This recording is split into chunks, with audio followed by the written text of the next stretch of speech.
Hello guys, welcome back to our channel and are literally means to you, मतलब आप लोगों के लिए ये चैनल है। अगर आप लोगों को भी ऐसी पॉडकास्ट मेरे साथ प्लान करनी है, आप सक्सेसफुल हो नहीं हो कोई फर्क नहीं पड़ता, बस आओ बोलो। जो भी प्रॉब्लम्स, जो भी इंसिडेंट्स, जो भी ब्यूटीफुल इंसिडेंट्स हैं उनको शेयर करो।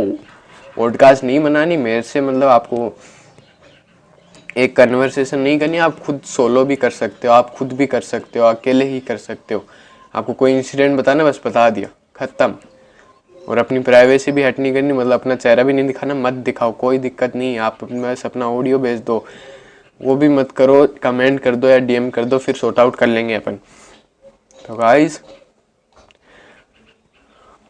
मुझे ऐसा है कि आपको, मतलब जो दूसरी पॉडकास्ट का पहला वीडियो था कि भाई हमारे नेकी राम जी कैसे हमारे कल्चर को फॉरेनर्स तक इंट्रोड्यूस करवाते हैं, और ये वीडियो है भाई फॉरेनर्स की बात होगी, कल्चर की बात होगी, लेकिन फार्मिंग, एग्रीकल्चर, इस पे आज बात होगी।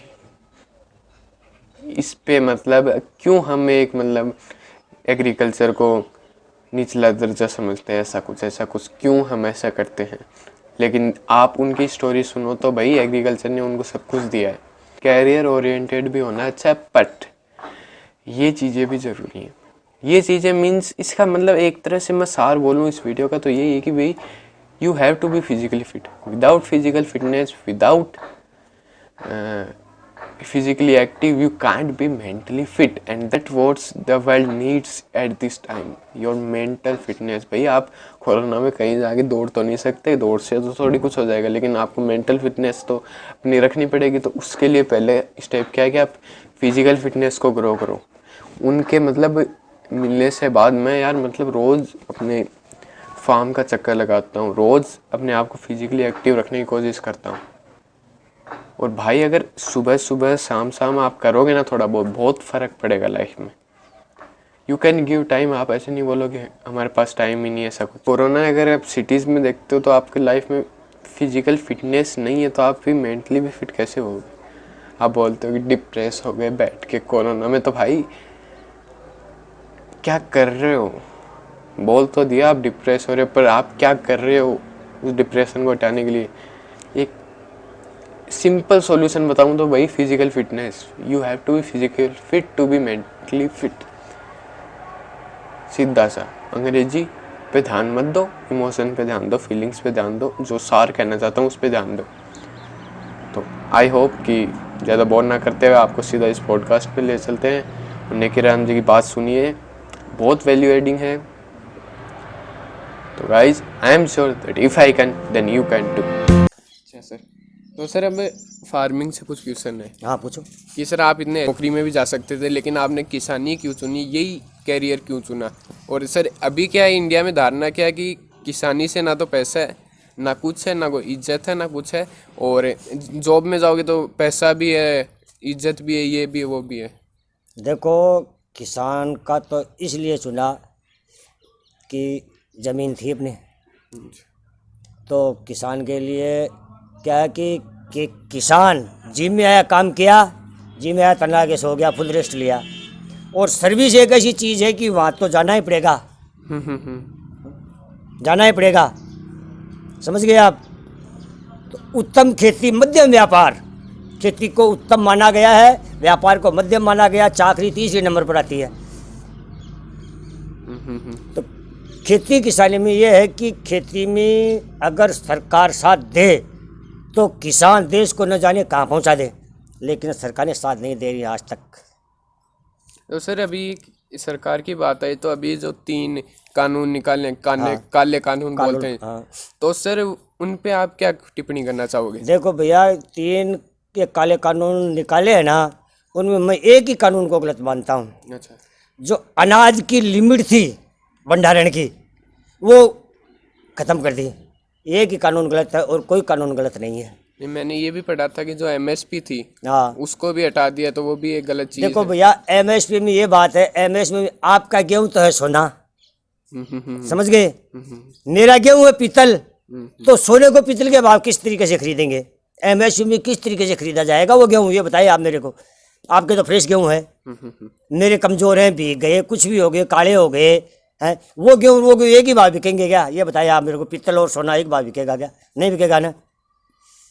तो एमएसपी तो कोई ज़रूरी नहीं है हटे या न हटे, लेकिन माल तो माल ही होगा।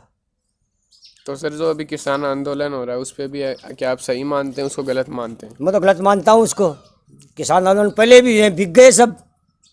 किसान आंदोलन पहले भी हैं, लेकिन जो करता धरता थे ना मैन, वो रातों रात बिक गए। अच्छा। अगर उस टाइम वो किसान आंदोलन सफल हो जाता ना राजस्थान में, तो आज ये नौबत नहीं आती। तो सर आप मतलब सरकार को क्या मैसेज देना चाहोगे? सरकार को मैं ये चाहता हूँ कि किसान की तरफ ध्यान दो आप। अच्छा। किसान की तरफ ध्यान दोगे ना तो देश ऑटोमेटिक ऊपर जाएगा। चीन बता रहे हैं, जापान बता रहे हैं, अमेरिका बता रहे हैं, फ्रांस बता रहे हैं, उनसे भी आगे पहुंचेगा अपना देश, अगर किसान की तरफ ध्यान दिया तो सरकार ने। लेकिन सरकारें किसान की तरफ ध्यान नहीं दे रही हैं।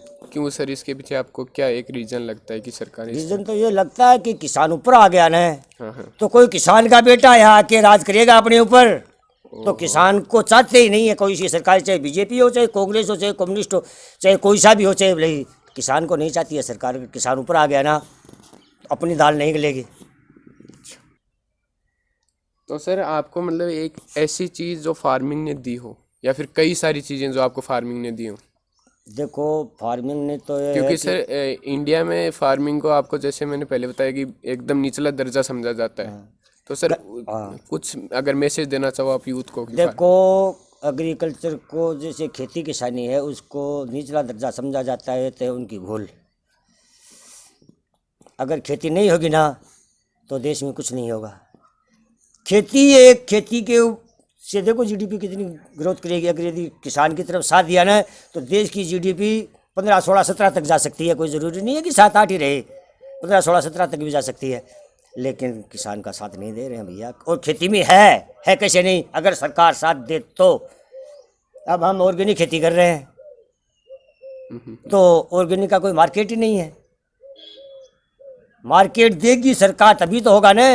वही फर्टिलाइजर वाला गेहूँ बिकता है उसी भाव से हमारा एग्रीकल्चर ये गेहूँ बिकता है, ऑर्गेनिक गेहूँ बिकता है। अच्छा, इस मुरारका से हम जुड़े थे 2004 में। हमने गोभी कर रखी थी यहाँ पे, जो पत्ता गोभी आती है ना वो।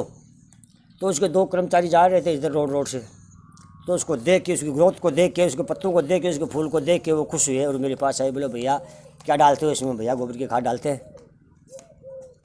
बोले डीएपी यूरिया, वो क्या होती है? ये 2000 की बात है, सन 2003 की बात है ये। तो बोले आप हमसे जुड़ सकते हो, आप कहाँ से हैं? बोले हम नवलगढ़ से हैं। एक तो बोला मैं कोयडा का हूँ, एक बोला मैं इस साइड का हूँ। जो आज वो वहाँ पे रह रहा है, वो सती हुई थी ना अपने वो, अरे यार वो देवराला में से देवराला रह रहा है वो। उसने ऑर्गेनिक दूध की डेयरी कर रखी है आज। उससे हमारा संपर्क है, अभी भी बातचीत होती है उनसे। तो उन्होंने कहा आप मुरारका से जुड़ो। हम मुरारका से जुड़ गए। प्लेटफॉर्म बनाना ही पड़ेगा ऑर्गेनिक, प्लेटफॉर्म बनाना पड़ेगा ऑर्गेनिक के लिए। तो प्लेटफॉर्म बन जाएगा तब तो किसान ऑर्गेनिक करेगा, वरना भैया वापस वो उसी डेर पे आ जाएगा, फर्टिलाइजर पे। जब उसको मार्केट ही नहीं मिल रहा है, एक तो फसल कम होगी, भाई कमज़ोरी होगी। फर्टिलाइजर से तो आपको पता होती है, लेकिन ऑर्गेनिक फसल वो 5 क्विंटल गेहूँ के होते हैं ना, तो ये 4, 3.5, 4 क्विंटल ही होंगे बिकेंगे। तो अगर इसका मार्केट मिल जाए किसान को तो बहुत बढ़िया बात है, हम धन्यवाद करेंगे सरकार को।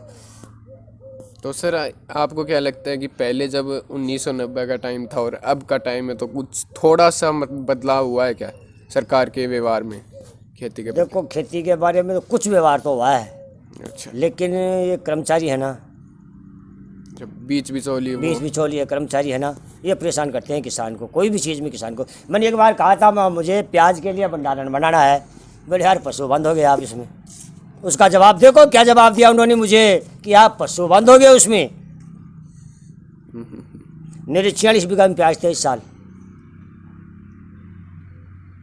भंडारण नहीं किया, कहाँ से करते? सरकार का प्रावधान है कि भंडारण बनाओ, लेकिन बनाए कहाँ से? कर्मचारियों से कहा, बोले पशु बांधोगे उसमें। अरे पशु के लिए है हमारे पास यार वर्तमान में, लेकिन नहीं मानते ही नहीं है, क्योंकि उनको कमाना होता है। हाँ।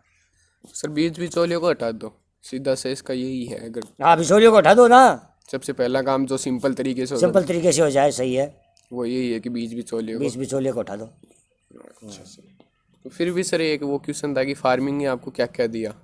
फार्मिंग ने भैया सब कुछ दिया मेरे को। अच्छा। ये मकान है, ये खेती से है, ये ट्रैक्टर है, ये खेती से है, ये जो फुहारे वुहारे हैं ये सब खेती से है। इस खेती से ही किया है मैंने तो सब कुछ। बाहर से तो कोई नया पैसा आया नहीं मेरे पास, कुछ जोड़ के कुछ तोड़ के किसी से कर्ज लेके, लेकिन आज कर्ज नहीं है मेरे, एक नया पैसा ही शांति से जीवन व्यतीत कर रहे हैं अपन अपना। रुकी सुखी खा के आराम से सोते हैं, सुबह 4 बजे उठते हैं।